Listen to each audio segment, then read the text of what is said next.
Welcome to the Veritas Forum, engaging university students and faculty in discussions about life's hardest questions and the relevance of Jesus Christ to all of life.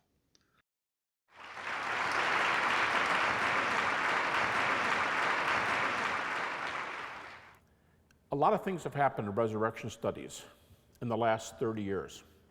When I went to graduate school, Middle Ages, it was the 1970s. If you talked about, I'll pick a topic. If you talk about the empty tomb, there'd be a lot of snickering, and nobody but evangelicals who'd published in that area would accept it. If you talked about resurrection appearances of Jesus, Rudolf Bultmann died in 1976. He and Karl Barth dominated a century of theology.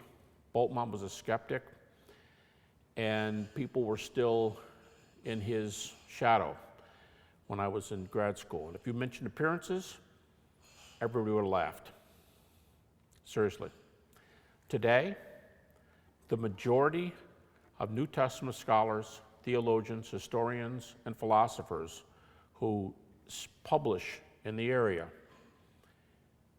believe in the empty tomb, almost 2/3.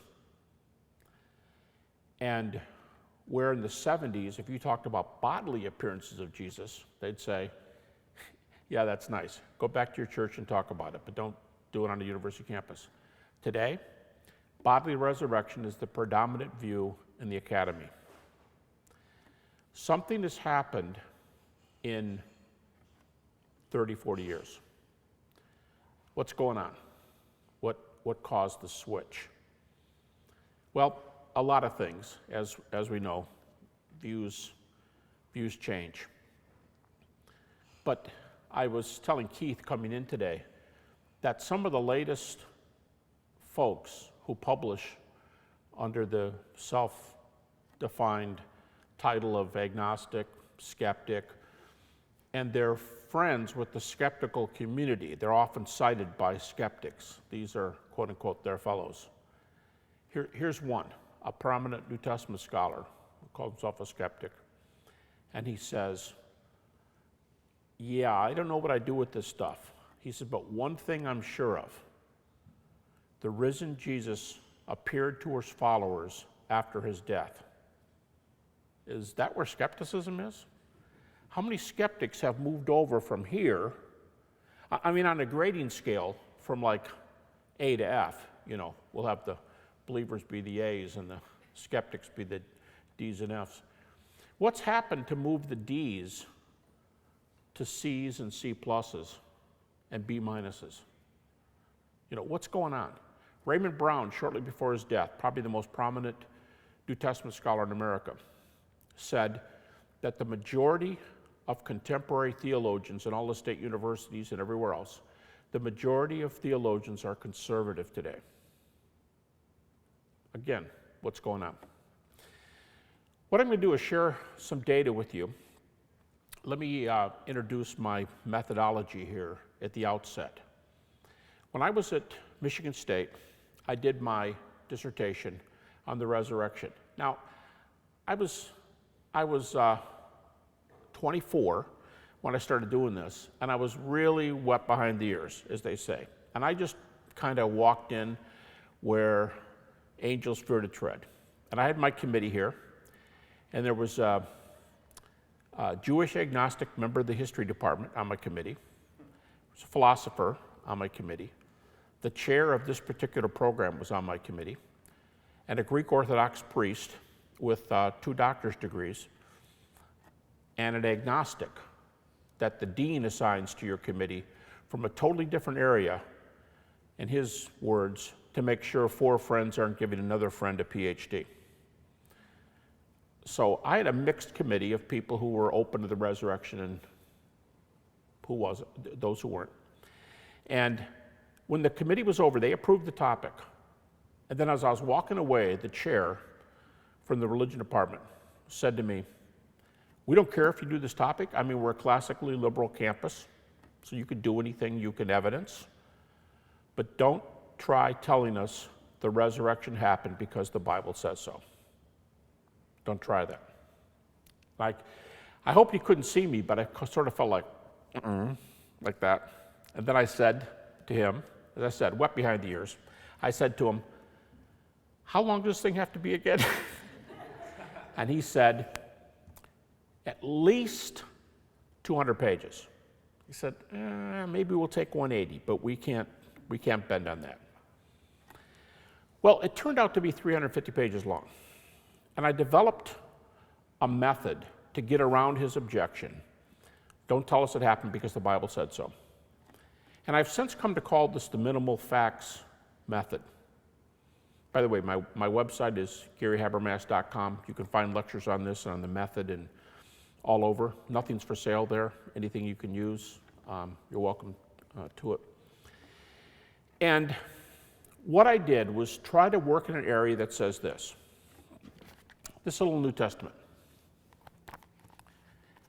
If this book is an inspired word of God, like a lot of Christians claim, well, then Jesus is raised from the dead. If the book is not inspired, but it's reliable, Jesus has been raised from the dead. But what if the skeptics are right and it's neither? It's neither inspired nor reliable, and it's a book of ancient literature on the level with Homer or Plato. I love Tom Wright, who makes the comment, if you had lived a couple hundred years before Christ, Homer would have been your Old Testament and Plato would have been your New Testament. All right, so let's say this is another book from that genre of Homer and Plato, and it's not inspired. It's not even reliable. All right, my argument is Jesus is still raised from the dead. We have enough data in an unreliable book, if it is, to argue that Jesus is raised from the dead. Well, okay, great, go for it. But how do you pull that off? Okay, what I'm going to do in this lecture is talk about the data that moved the F's and the D pluses over to C plus and B minus. I'm going to talk about what has happened in the last 30 years to make people, just to pick one thing, how have we gotten from the empty tomb was a joke to the empty tomb is highly reliable. What makes an historian like Michael Grant say that by normal historical methods, the tomb was empty? By normal historical methods, not employing any religious chicanery. What makes people say that the appearances of Jesus, that they're a joke, or he appeared in some non-bodily way, to he appeared in a bodily way? What gets most scholars over here today? There are even a number of skeptics, I mean all-out skeptics, they're probably atheists, they don't believe in God, they don't believe in resurrections, but they believe the earliest Christian community taught bodily resurrection of Jesus. You couldn't even get that out of people in the 70s. All right, so what I'm going to do is I'm going to introduce a couple passages, tell you why skeptics are happy with these passages, and go from there and use some of the data. Now, one of the most misunderstood things about contemporary scholarship, what did my professor mean when he said, that's great, do your dissertation, but don't tell us it happened because the Bible said it happened? But if I were talking to him, or if he were to publish something on the resurrection, he would use the New Testament. Okay, that's, with my grad students, there are very few things that are more difficult to get across than this difference. They think non-Christians think the Bible's a prejudiced book, don't use it, period. And that's not what skeptics think. If you don't use the text, they will use the text. Why? They have different presuppositions, but they will only use passages that are well received on critical grounds for critical reasons. They're historical, the same way we do history. New Testament scholars will employ those reasons and apply them to the text, and they'll say, the book as a whole is this or that, but these passages are reliable. Why?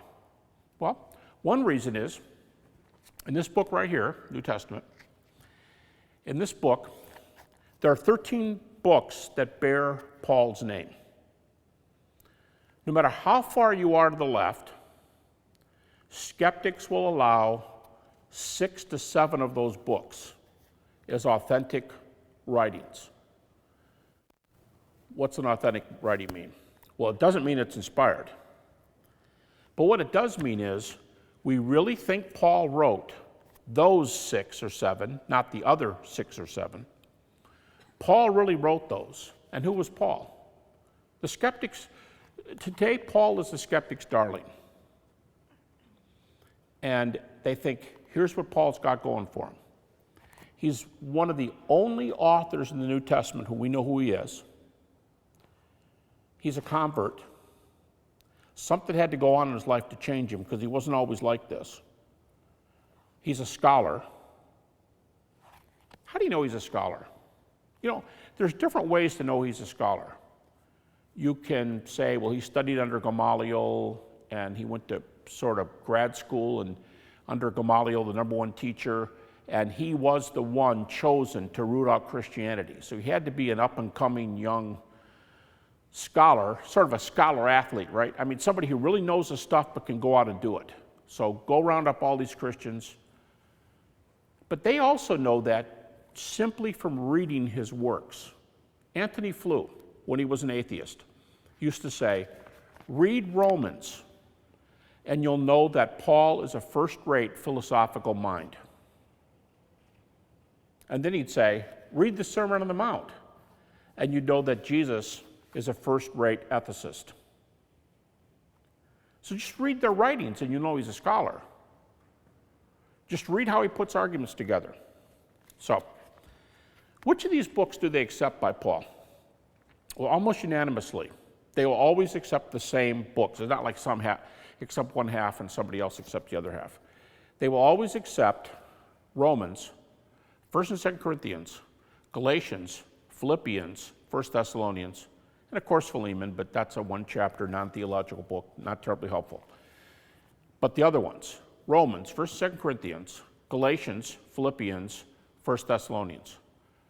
Bart Ehrman, probably the best-known skeptic in America, he calls himself an agnostic leaning toward atheism, and the foremost skeptical New Testament scholar in this country, says these are the authentic Pauline epistles. No one's going to give you problems if you use this material. Now, does that mean everything Paul wrote was true? No. Does that mean Paul was inspired? No. What does it mean?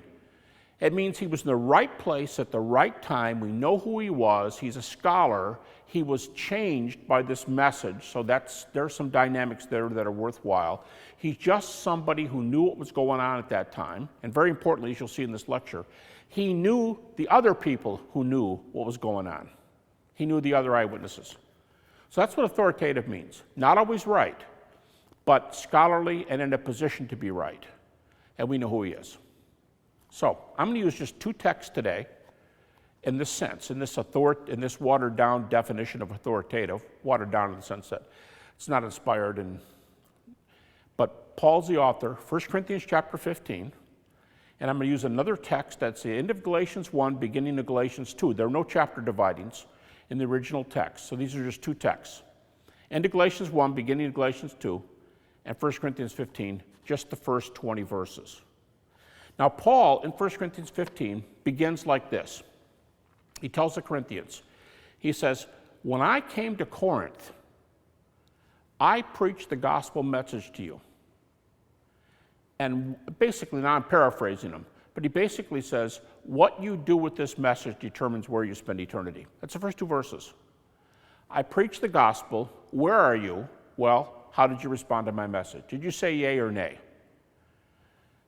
And then in the 3rd verse, he said, this is the message that I preached when I came to Corinth. He said, I gave you what I was given. It's extremely important in the recent discussions. I gave you what I was given. Paul was basically saying, I'm doing what any good professor does. I'm passing material on to you that I was taught as reliable material. Is it reliable? Well, we'll have to see. But Paul thought it was reliable. And Paul said, I gave you what I was given. Okay. And what is it? Well, then he talks like this. Verse 3. I gave you what I was given, how that Jesus Christ died for our sins according to the Scriptures, was buried, and rose again the third day according to the Scriptures, and appeared. And then Paul gives a list of appearances. 3 to individuals. He adds himself to the end of the list. So there's Peter, who starts the list, James, the brother of Jesus, and Paul says, last of all, me. And 3 groups. A group called the 12, a group of 500, and it says 500 of the brothers. There's a lot of discussion about this, but Paul could mean 500 men. Just like the feeding of the 5,000 men, there could have been 10,000 people there. So when Jesus appears to 500 brothers, if he means to only count them, there could have been 1,000 people there. And the last group, a group called to all the apostles. 3 groups, 3 individuals, Paul says he appeared. But that phrase, I gave you what I was given, as of first importance, this is the center of our faith. I gave this to you as of first importance. That's an extremely crucial phrase, because if there's a unanimous conclusion in the New Testament today, and 1 Corinthians 15 may be the most discussed passage in the New Testament, it could be. Here's a conclusion that virtually every scholar who writes, I don't care how far to the right, I don't care how far to the left, I don't care where they teach, what their credentials, virtually everyone will agree with this phrase. We can tell that this passage, 1 Corinthians 15:3 and following, is an early creedal tradition. Now, there are synonyms for creed: tradition, confession. It's an early creedal report. There are dozens of them in the New Testament, and this is one of the most important things that's emerged in the last 40 years. That in the New Testament, there are a number of these early reports, and what they reflect is the earliest preaching of the apostolic community. Bart Ehrman, again, best known skeptic in America, and specialist, Bart Ehrman says, we can trace this material to 1 year after the cross. Now, if you do history, and again, I had to satisfy some members of the history department at Michigan State too. If you're going to do history, there are certain criteria for historical accuracy. Paul claims to have gotten this for somebody else, and it really, really helps if he, by any chance, got this material from eyewitnesses. That'd be huge, because almost nothing in the ancient world is. And if he got it at a very early date. Well, how's 1 year after the cross? Is that early enough for you? You go, yeah, you're going to have to prove that one. Wasn't that book written in 55 AD? Yeah, 1 Corinthians written about 55. Okay, I'm all ears. Make your case. I'm going to sit back and listen. How do you get back from 55 AD to 31 AD? All right, let me stop right there. I'm going to do 2 things for the rest of the lecture. First of all, I'm going to argue the typical argument that Christian apologists use. Then I'll tell you at what point I'm doing this. I'm going to flip-flop to the minimal facts argument that's changed a generation of scholars. Here's the old way folks would argue. Many New Testament scholars still argue like this, and you can still pull this off. It's still, as you'll see in a moment, there are reasons that it's a good argument. So if you ask the average scholar, I'm going to start doing a timeline for the rest of my lecture. Let's call this ground zero. Okay? This is the death of Jesus. We're going to be working that way. That's creation. That's 2012. This is ground zero. What year is it? Usually 30 AD, pretty popular. Second most popular date, 33. And, but we'll just call it ground zero because we want to move after this point and see how we can get back to this. All right. Now, if you ask the average person, you say, Paul writes 1 Corinthians about here, 25 years away. How do you know that's reliable material in 1 Corinthians 15? Here's the old method. This is not the minimal facts argument. The old method, which I think also works, you have to be careful, but it works. Here's the way a lot of Christians would argue. Well, let's go to Mark, and I'll use critical dates, okay? I'll use critically ascertained dates. So they'll say, you want to know what happened back there? Let's check Mark out at just 70 AD, so we're plus 40, right? Plus 40. Matthew, 80 AD, or plus 50.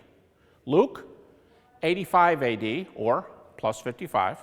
And everybody puts John at about 95, or plus 65. And the argument is, you know, in spite of what you might hear, these are reliably early texts in terms of distance. They have major sources from plus 40, plus 50, plus 55, and plus 60 to 65 at 90 to 95 AD. And this is great in the ancient world. You go, really? I don't do ancient history, I don't know, but is that really good? Because you hear a lot of skeptics say, oh, that's way too late afterwards. Okay, let's do some comparisons. I was in a debate recently, and it was an odd debate. Two of us had the primary debate. The debate went on for 2 days. And then we each were allowed to bring 2 guys in to, in effect, have our back. Two additional people. So the next day of the debate, 6 people were dialoguing. And one of the backup guys for the atheist fellow was a physicist. And the guy said, Christians are going to want to tell you, this guy's an atheist.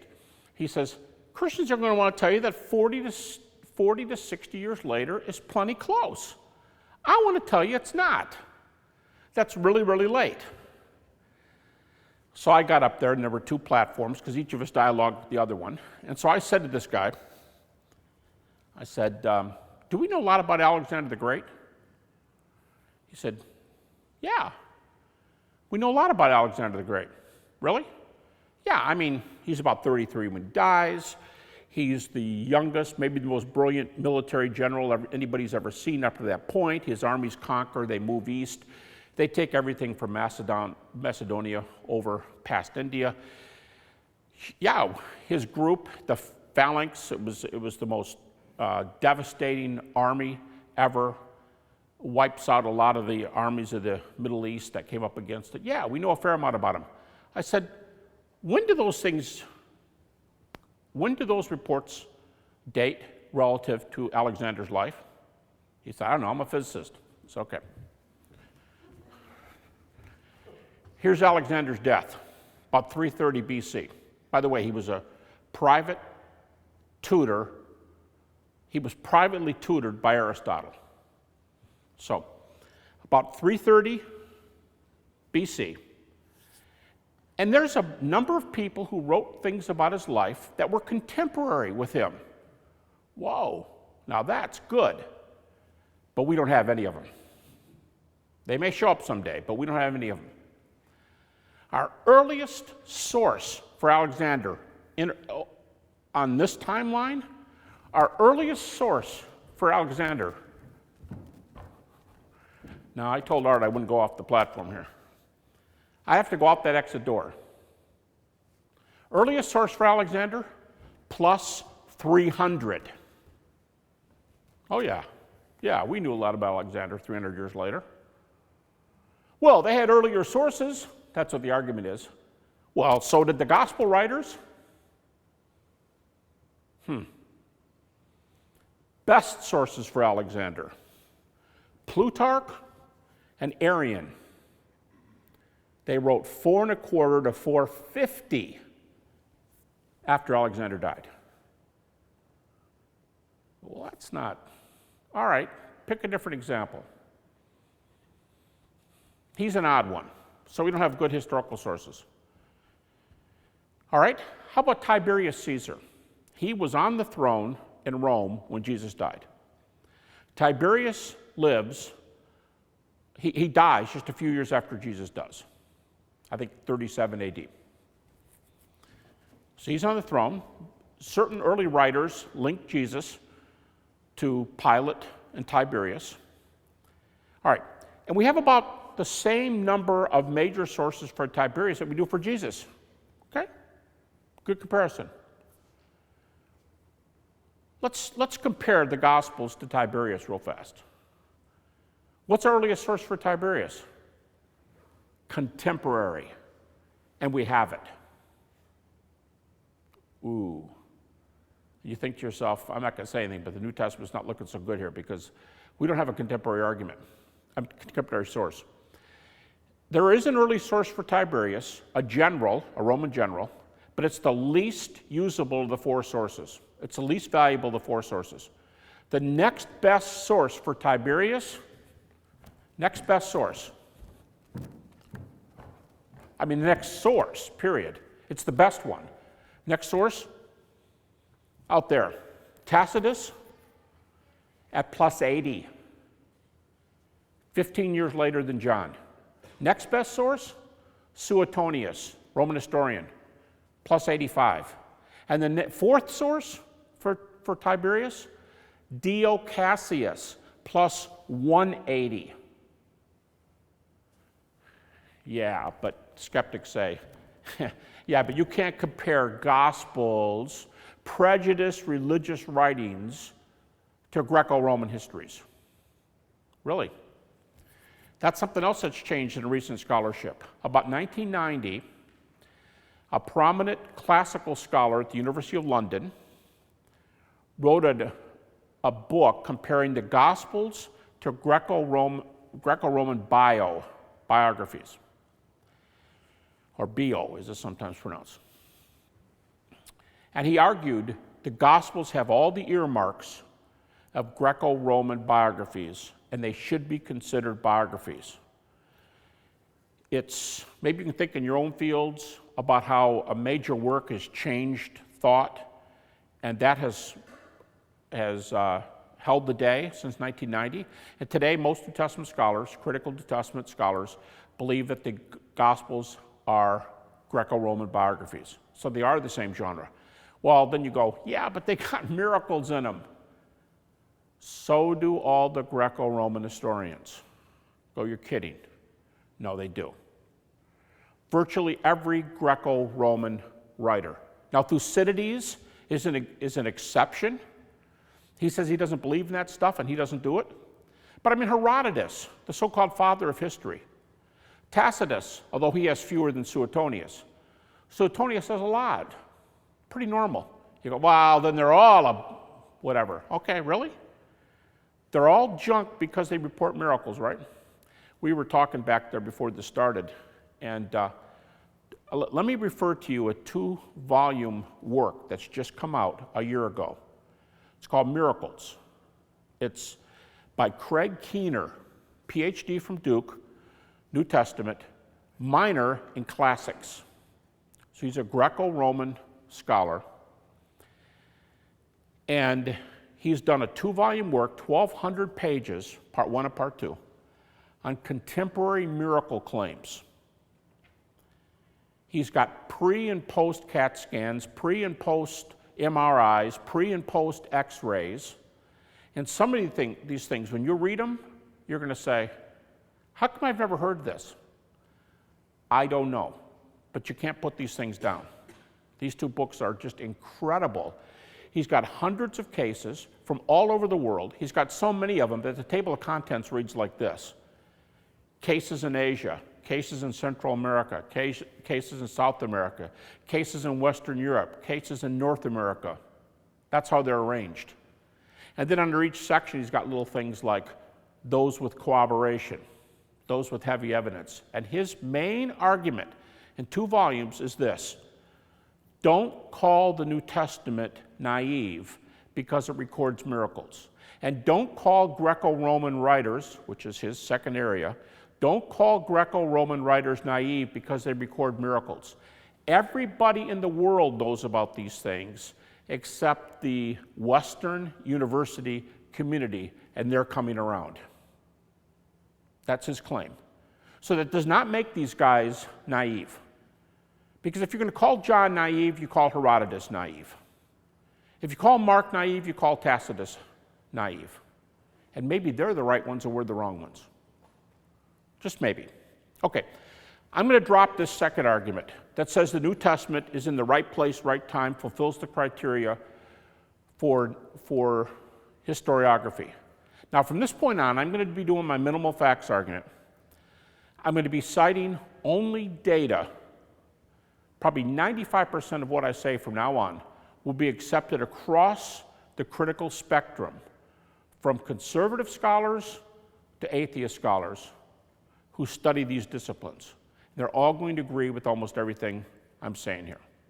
What makes Bart Ehrman say that we can get Paul's report from just plus 25? What makes Bart Ehrman say that we've got plenty of material from 1 to 2 years after the cross? How in the world can a guy who is, quote, an agnostic leaning toward atheism,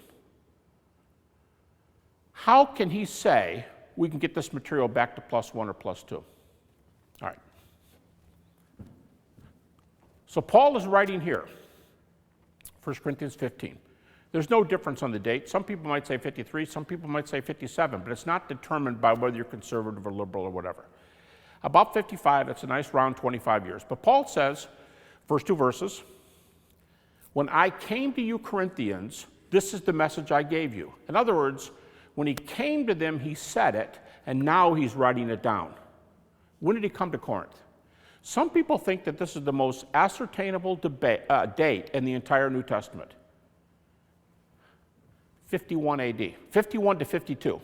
How do we know that? Well, because the New Testament mentions a city leader who was in control of Corinth when Paul came to Corinth. And an inscription has been found in stone with this guy's name on it, and how convenient. These city leaders, city-states, remember, in Greece, they were chosen for 1-year terms. And it's known that he ruled the city from 51 to 52 AD. And when Paul came, he was in control. All right, so Paul says, I'm writing to you here what I said to you here at plus 21. And he says in verse 3, again, I gave you what I was given as of first importance. We're talking about the heart of Christianity right now, he says, and I'm telling you what I was told. Okay, interesting. Here's the question. When and from whom did he receive this material? Do we have a clue? When and from whom did he receive this material? All right, we can talk about the arguments if you want to. I'm not sure how long I'm here afterwards till I get carted off to do something else. But if you want to talk about reasons, we can talk about them. But let me give you the scholarly, the critical conclusion. Bart Ehrman's going to agree to this. People who don't even think Jesus lived, which are like not on the... Bart Ehrman just wrote a whole book against them, saying, you guys don't have credentials, you're out of your field, stay in your own field. That's a skeptic writing to the skeptics. It's kind of a fun read. You have to tell you about their arguments, but virtually everybody, Richard Bauckham, Cambridge University, says this is a consensus position among scholarship. They believe Paul received this material about 35 AD. You go, what? Plus 5? Yeah, plus 5. How in the world would they know that? Let's do the math. Here's the cross. We're calling it, for a nice round number, we're calling it 30 AD.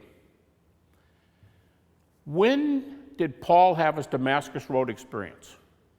Or, for skeptics, when did Paul think Jesus appeared to him on the road to Damascus?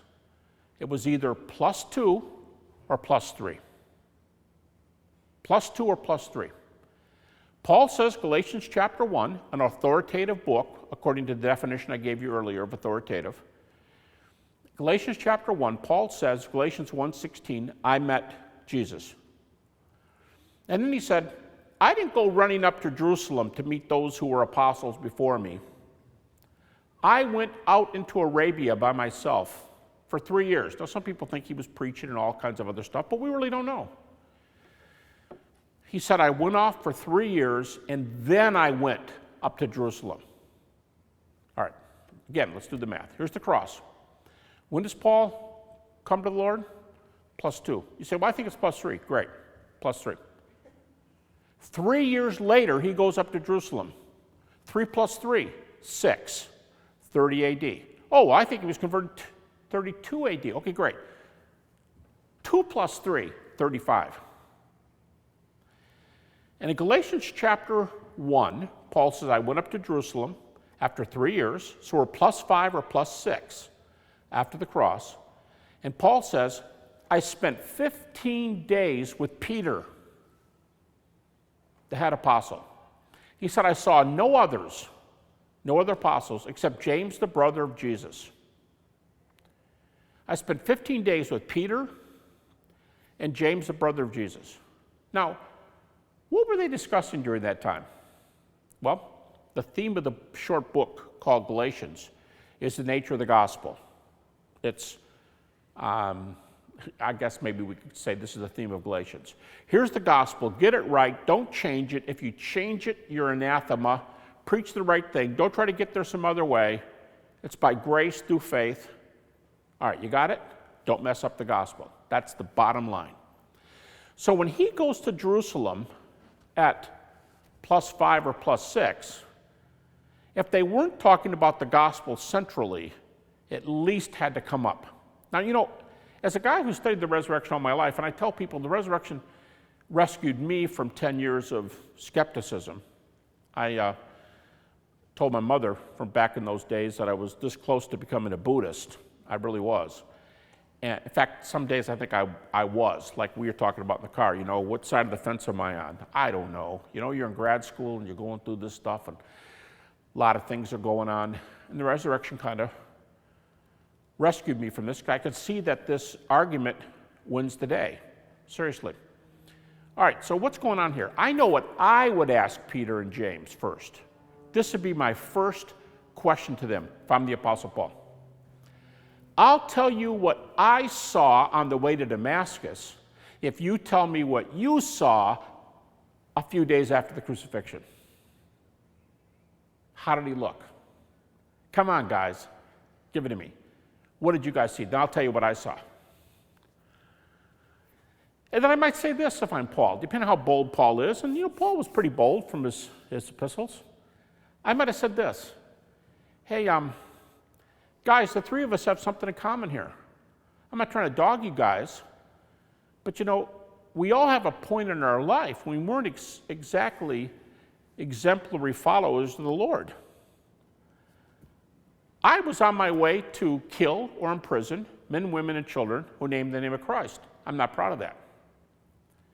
James, you grew up in the house with the Messiah, and you were an unbeliever. Somebody told me you used to think your brother was insane. That's what Mark 3 says, that his family thought he was beside himself. And James might have hung his head and say, I don't know any better. Peter, you have an exalted position as a head apostle. I'm not trying to dog you, but you denied your Lord 3 times.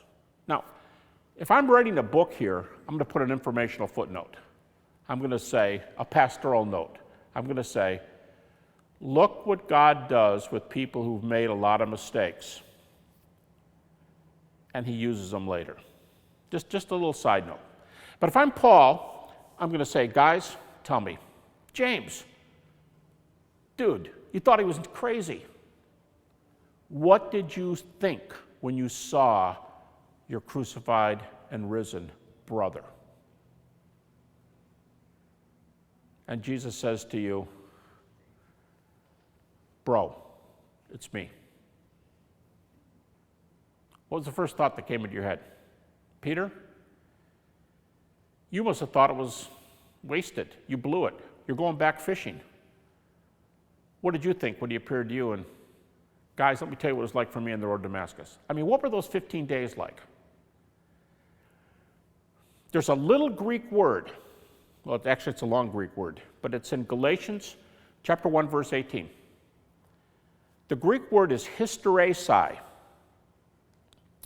The root word is histor, Histor, if you transliterate it.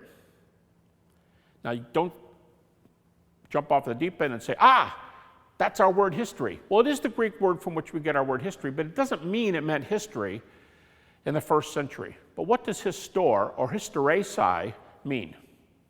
The English translations usually slaughter it. I know 2 or 3 word studies on this done by non-evangelicals. It's a very interesting word. It means to interview so as to acquire truth. Probably the closest word we have today to depict this hysteresi. We see it every night, depending on where you live in the country. I used to live in Montana for 3 years, and it was 10 o'clock at night. For most of the country, it's probably 11 o'clock at night. Comes on your television, eyewitness news.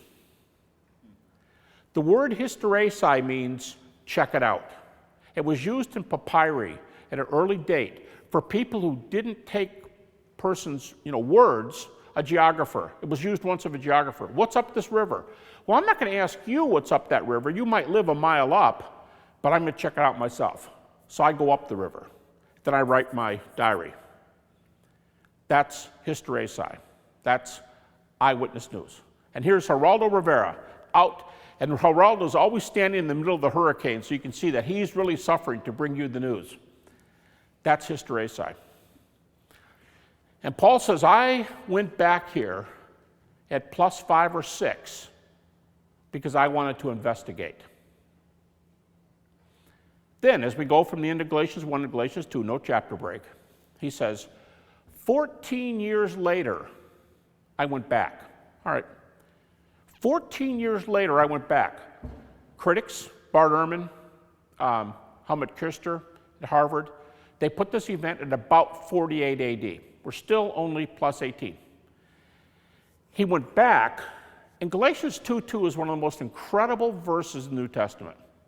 I love the way the King James translates it here, but most translations say just about the same thing. Paul says in Galatians 2:2, I went back up after 14 years to see the other apostles and to set before them the gospel I was preaching, to see if I was running or had run in vain. What? Yeah, I went back up to Jerusalem to make sure we were all on the same page, to make sure we were all presenting the same gospel. Neat. So we do want to make sure that you guys were preaching the same thing. Galatians 2:2, I went back up there. I shared with them the gospel I was preaching. And then just a few verses later, Galatians 2:6, these 5 words in English, they added nothing to me. They added nothing to me. Then just 3 verses later, this is where we get the phrase, they laid hands on Barnabas and me, and they gave us the right hand of fellowship, and they said, y'all go to the Gentiles and take this message. We're going to stay here and give the message to the Jews. But the point is, the message was the same. They added nothing to me. You take it to them, we'll give it here, and that's what we decided to do. Paul says it this way in 1 Corinthians 15:11, reflecting on this is them telling Paul that he was okay. Here's Paul telling them that they're okay. 1 Corinthians 15:11, he just gives a list of the appearances, and then he says this, whether it is I or they, who are they? They are the other apostles, he says so in the context. Whether it is I or they, this is what we preach and this is what you believe. Paul's saying, hey, you don't like me? Great, go talk to Peter.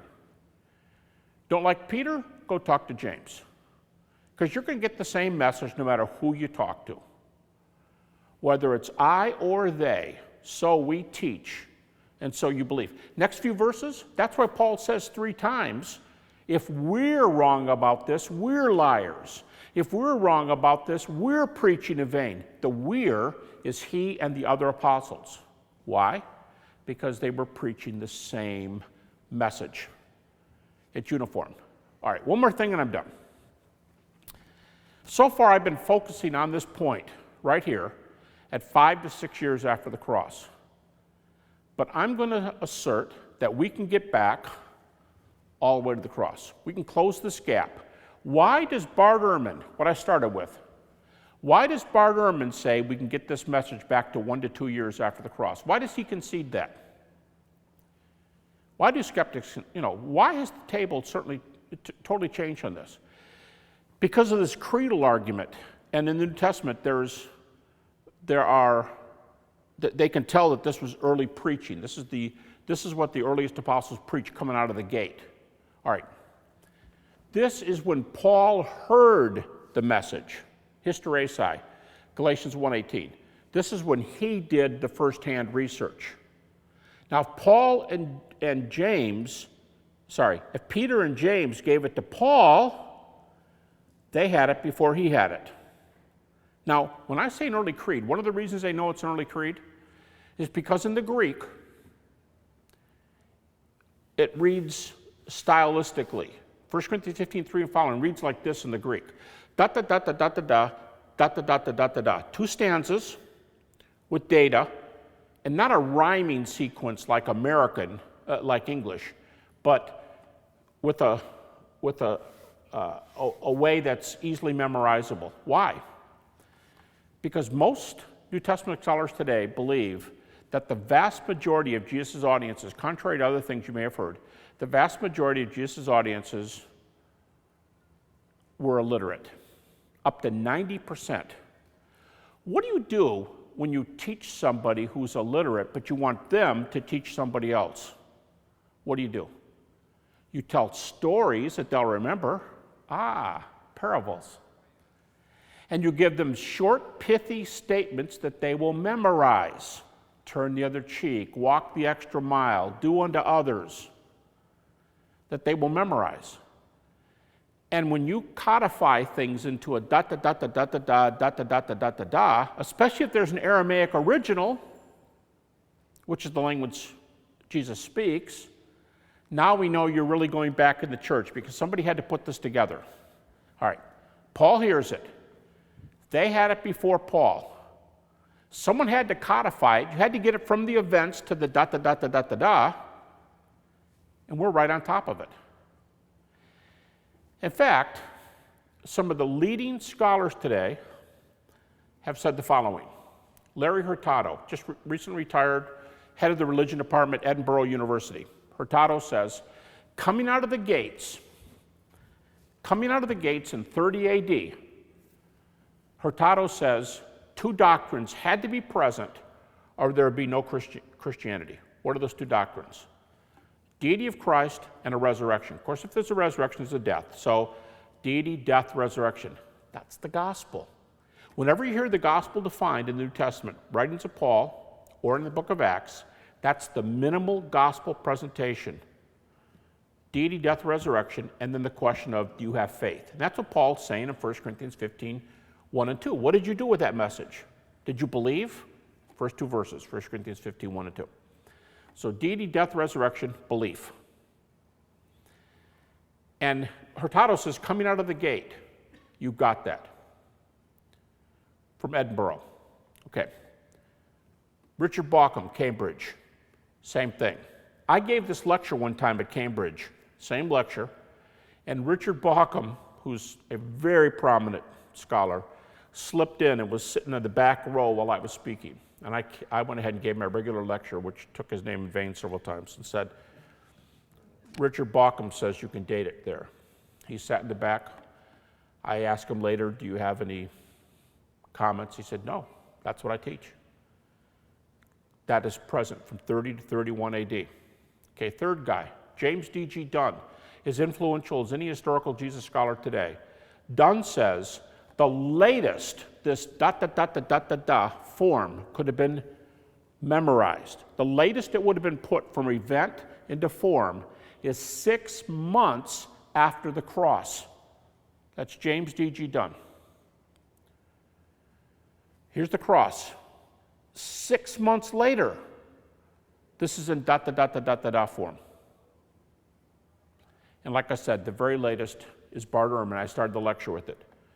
Bart Ehrman saying we can get this back to, he has other arguments. Bart Ehrman does. Now, to bring this full circle, make a comment or two and I'll be done.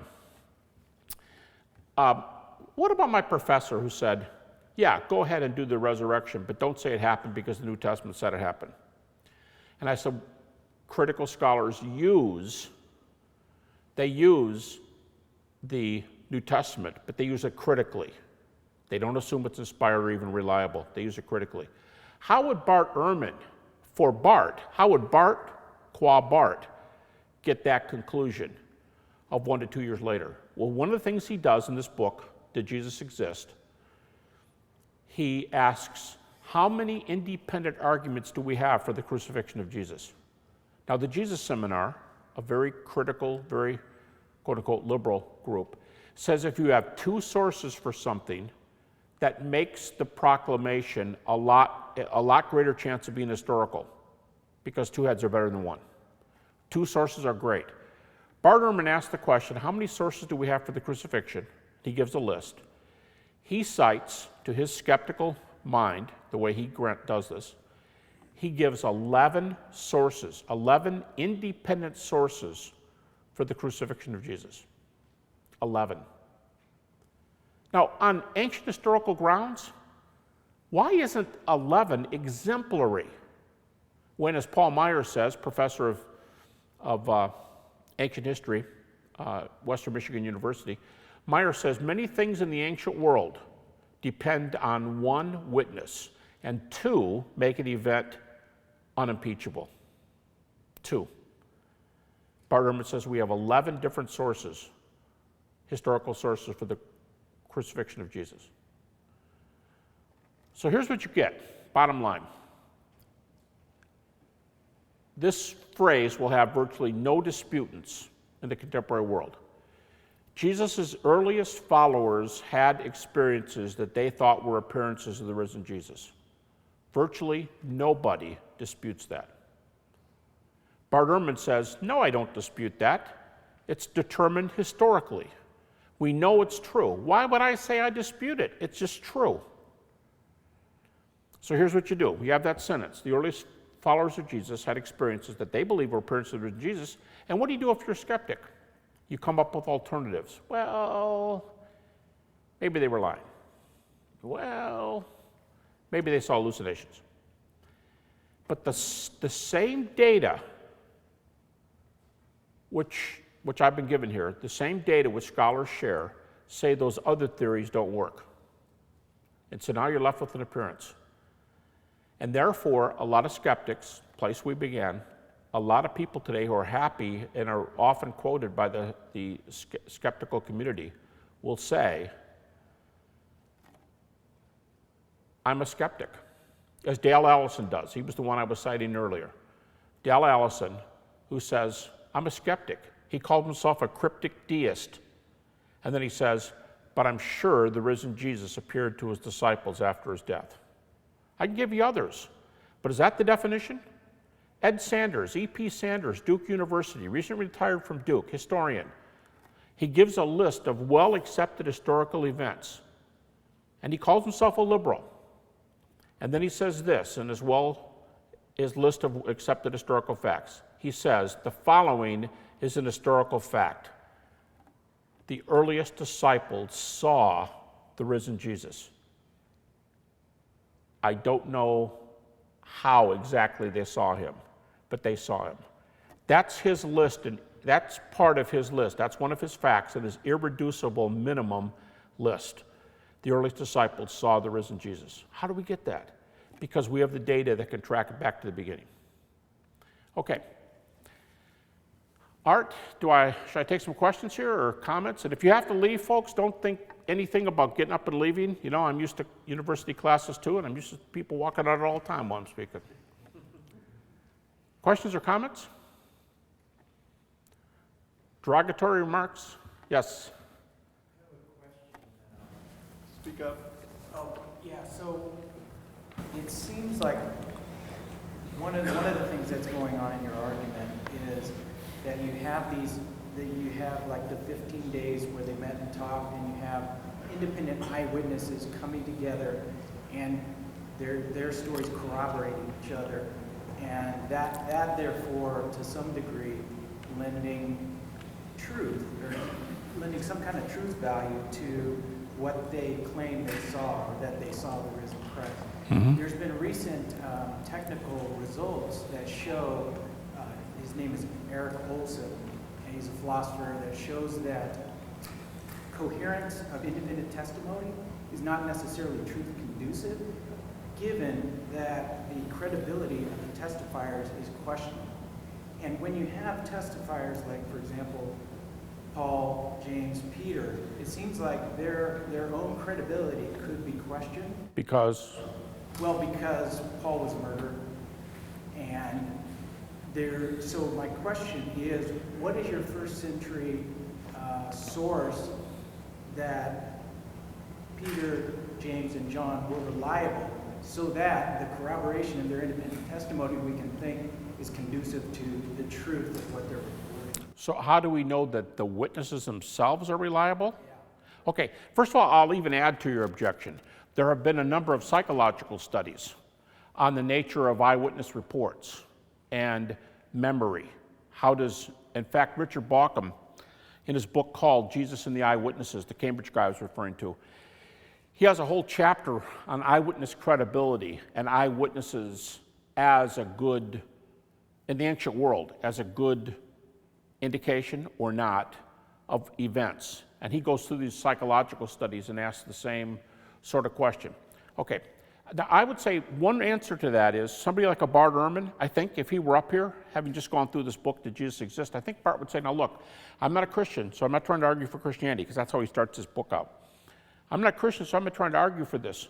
But I think he'd say, that's why we use Paul, and that's why we use those half dozen books, because all we know is he's a good scholar in the right place at the right time, and he knows the other guys. Bart has a whole chapter on, well, it's a half a chapter. He does two things in this one chapter, and this is one of them. He does a chapter, again, half a chapter, on Paul's meeting right here in Galatians chapter 1. And he stops and he says, you know, it's rather incredible that Paul got 15 days with Peter. And then he says, I'd like 15 days with Peter.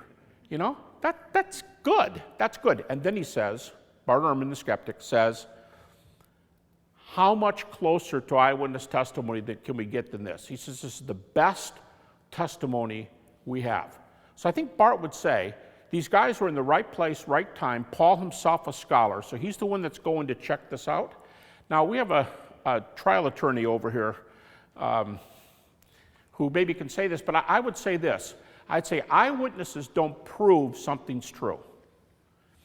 But in general, it's the basis of the scientific method, and in general, we think it's among the very best types of evidence. So I'd answer your question by saying it's not foolproof.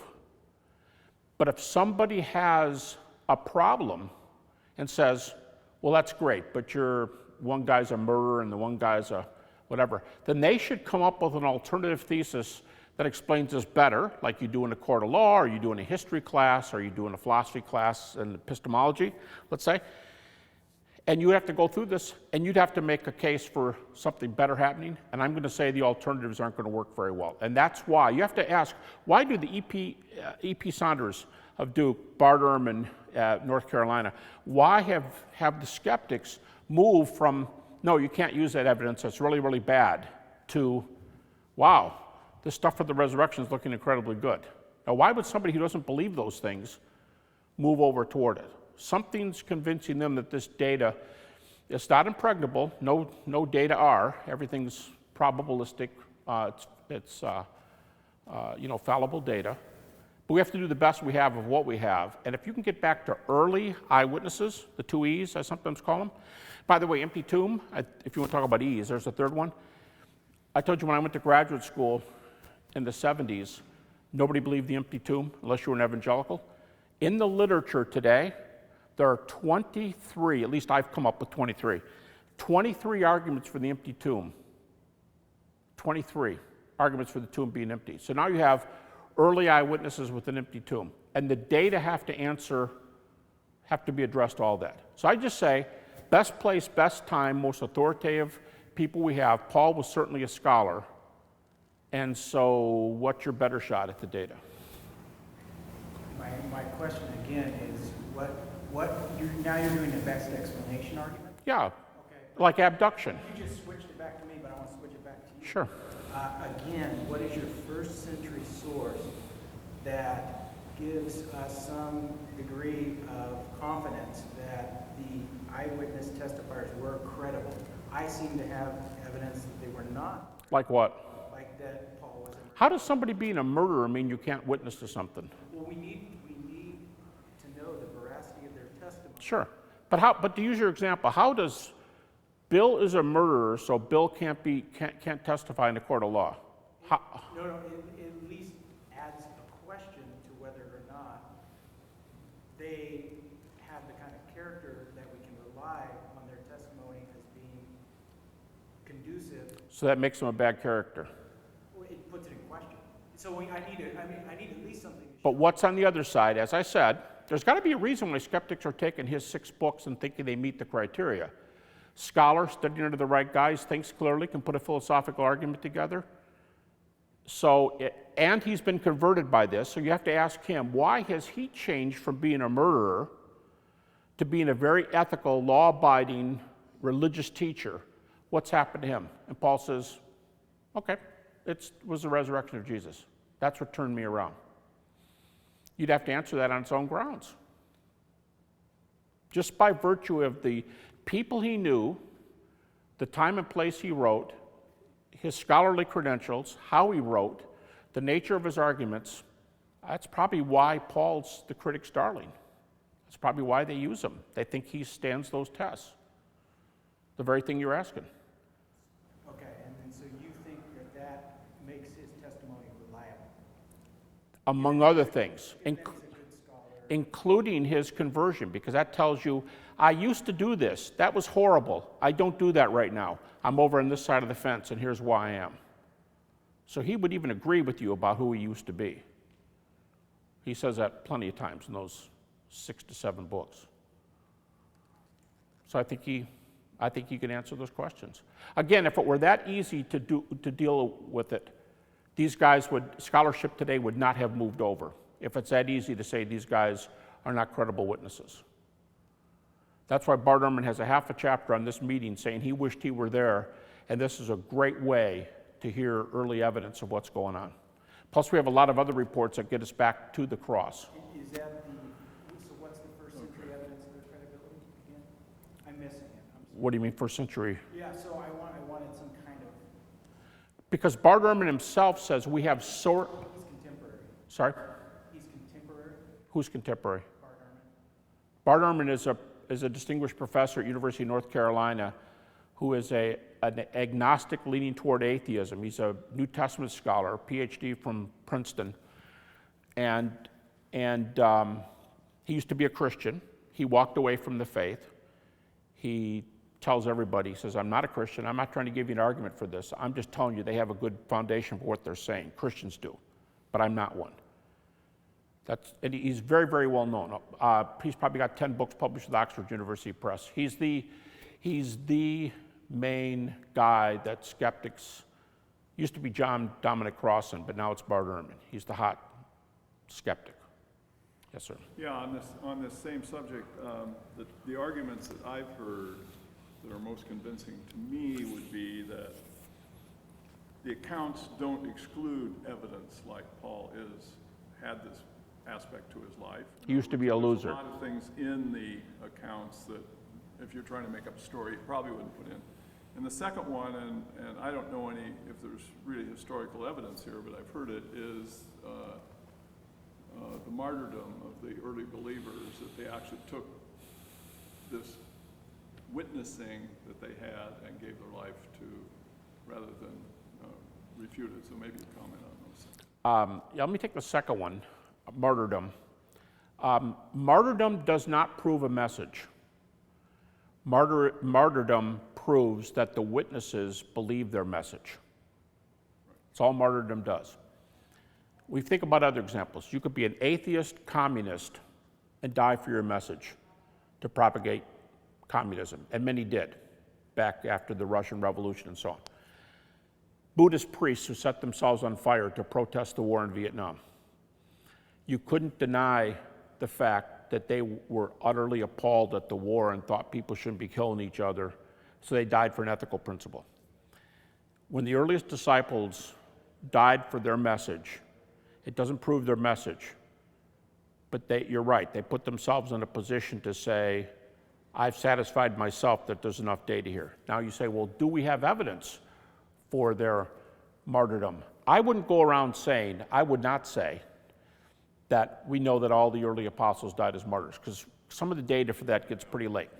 But the big four, one thing I didn't tell you was that when Paul went back to Jerusalem in about 48 AD, James was still there, Peter was still there, Paul, of course, was there, John was there. The four most influential Christians in the early church, you can't pick anybody who was more influential. All four were there. We have first century sources for the martyrdom of Paul, James, Peter, and a second, Christians frequently say John wasn't martyred. We have a second century source for the martyrdom of John. So the big four there, three of the four, we have sources for the martyrdom. That only proves that they believed it. So you have to ask, on what basis? I want to make a comment on that because I'm not crazy about the analogies you use to undercut that message. And here's why. What analogy? The believers, the communist believers died for their belief. The Buddhist priests. Okay, so that was because that was a belief structure that they had committed themselves to. This was the observation of an event, the resurrection of Jesus. That's a personal experience of an event. It's not Where the other two were philosophical positions. People that actually personally witnessed the event. And it's different to die for a personally witnessed event than it would be for a belief structure. So that I would No, I think you're definitely right. In fact, I say regularly, when I give this little thing, I say regularly, the difference between the Buddhist priests and the communists who are dying for philosophical or ethical convictions, which people do. In fact, the two fields that people most readily die for are political and religious views. But one is in the philosophical realm, but the other one is an event. And as I go on to say, these four men, and a few and others, but these four men were just about the only ones in the world. When a Muslim missionary dies for their faith, when a Christian missionary dies for their faith, they're dying for what they thought was Peter's testimony.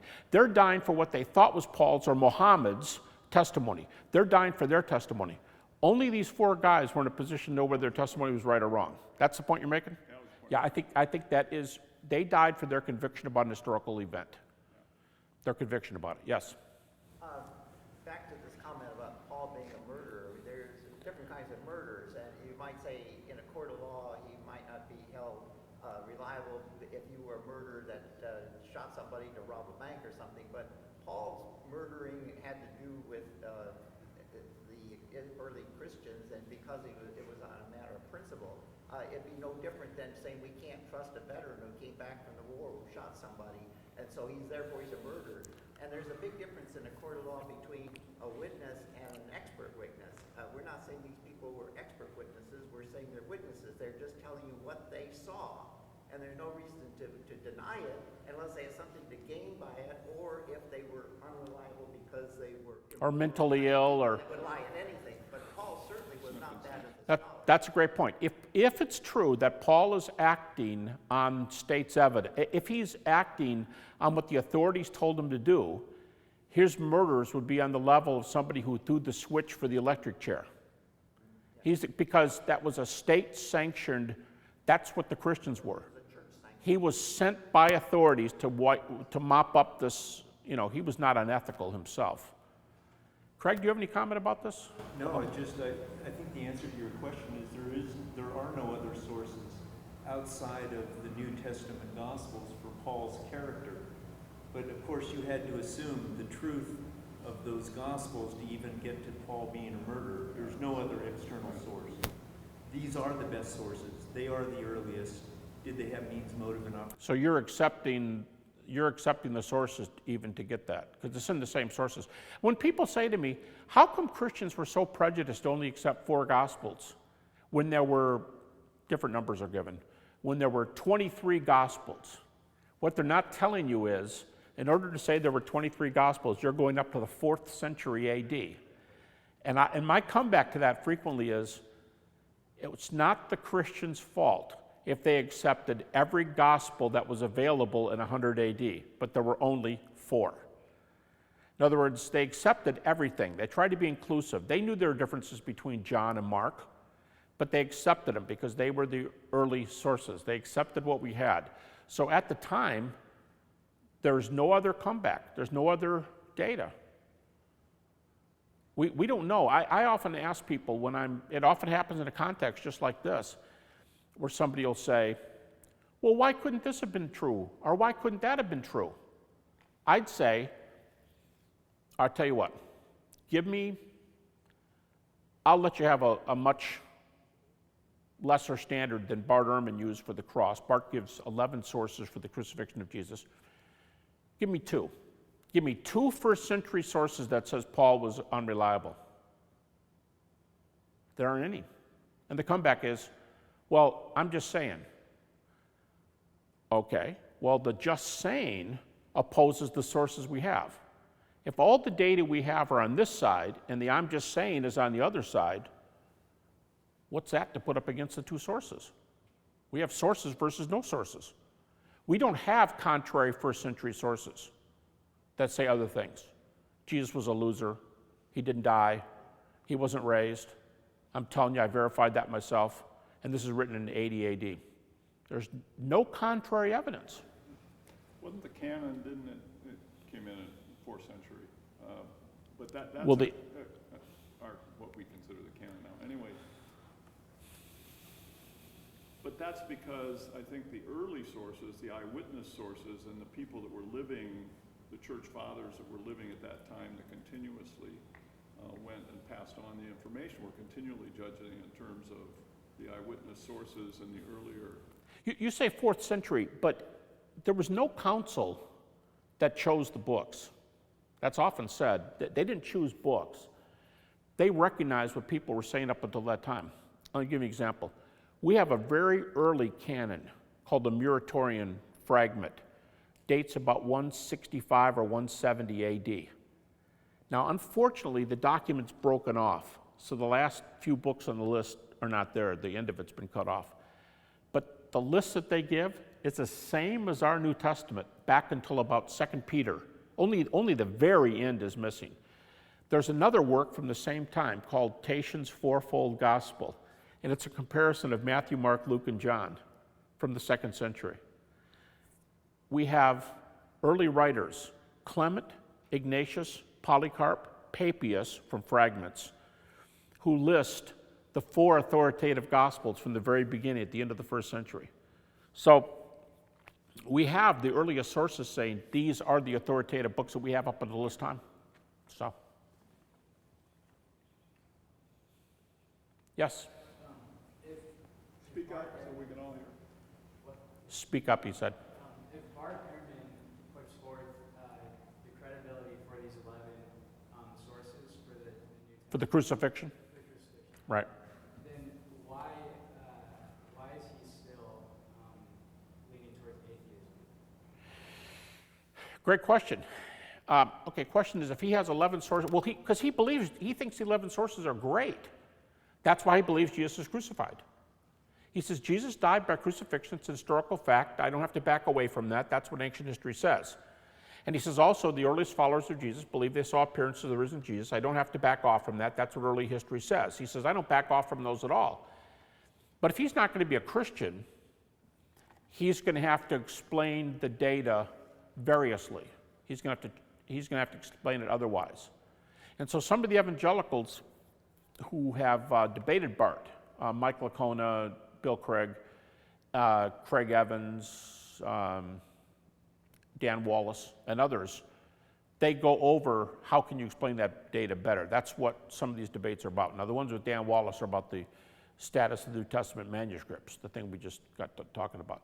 But I would suppose that Bart Ehrman thinks he can get out of it some way. But as far as the outline of the argument, he admits the setup.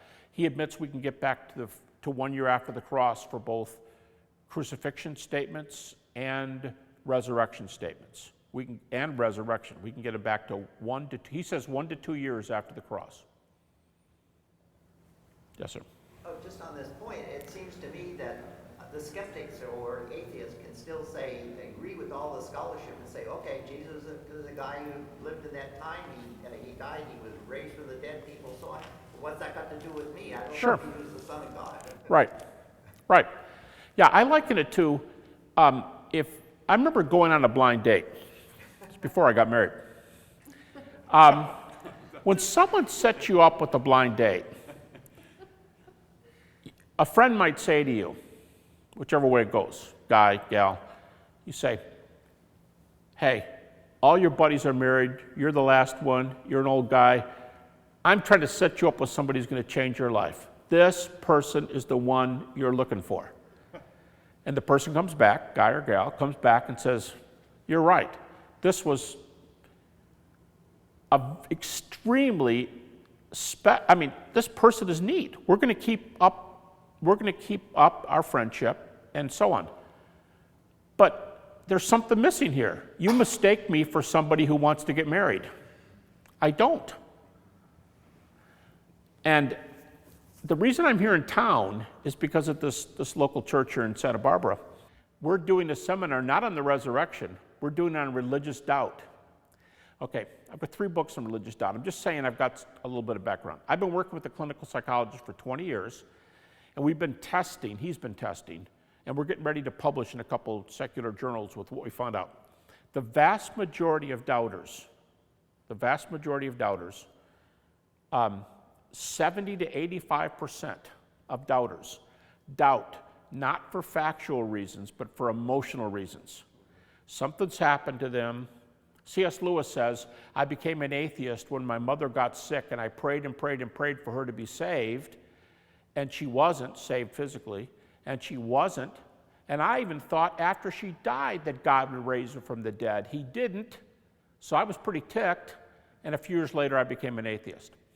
It's events like that in people's lives. In a recent survey, one of the largest people groups who are angry at God, this is a psychological study, were atheists. 19% of atheists are angry at God, which caused one of the researchers to say, yeah, how are you mad at somebody who doesn't exist? And one of the researchers said this. The guy said, hey, I don't believe unicorns exist, but I don't spend all my life hating on them. And that was amazing. So in other words, my point is, a lot of people go on blind dates who don't want to get married. And so I get asked frequently, if the evidence is this good, why are there skeptics? It's the simplest question in the world. They don't want to get married. They're not candidates for this. And we are all prejudiced. We all look at data with jaundiced eyes. We all do. We often call it the color of our glasses. Bill looks at the world with rose-colored glasses. Yeah, we all do that. So the reason I came doesn't mean I'm a purely rational person. And the atheist who rejects is not a purely rational person. We all have other things on our agenda. But not only do we have other things, they far outweigh our rational interests as a general rule. 70 to 85% of doubters are emotional doubters. So I think people who think that these are intellectual exercises and you solve these things in universities and then it's all done, that's not the way belief is formulated. So, yes. I don't know, we need to quit, but I want to make a comment based on that, and I think it's an important one. This doesn't hold just for the average population. I think this holds for the scientific community that we normally think are objective people that look at their data and draw the normal conclusions from it. And if you look at any objective scientific analysis of the origin of life from non-life, the preponderance of the data is so hugely against this not being a spontaneous, possibly even a spontaneous event. Yet, regardless of that, I would say a large majority of people that are involved in the research in that area, in fact, emotionally are committed to a naturalistic. Yeah, it's Thomas Nagel, the atheist philosopher, who says, I don't take this view because I think it's the best evidence, whatever. I take it because I can't stand the other view and I don't want to be over there. And by the way, he's not the only one who makes comments like that. Richard Lewontin, same sort of comment. We all do that. We're all prejudiced. We all have an angle. And it's our job to see if the view can be explained away by our angle. Atheists should do that. Christians should do that. Can the data be explained away by the angle we have? Is that prejudice enough of a reason? Because we all have prejudice. Good point. Okay, well, I'll stick around till he tells me I got to go. Thanks, folks. Thanks. For more information about the Veritas Forum, including additional recordings and a calendar of upcoming events, please visit our website at veritas.org.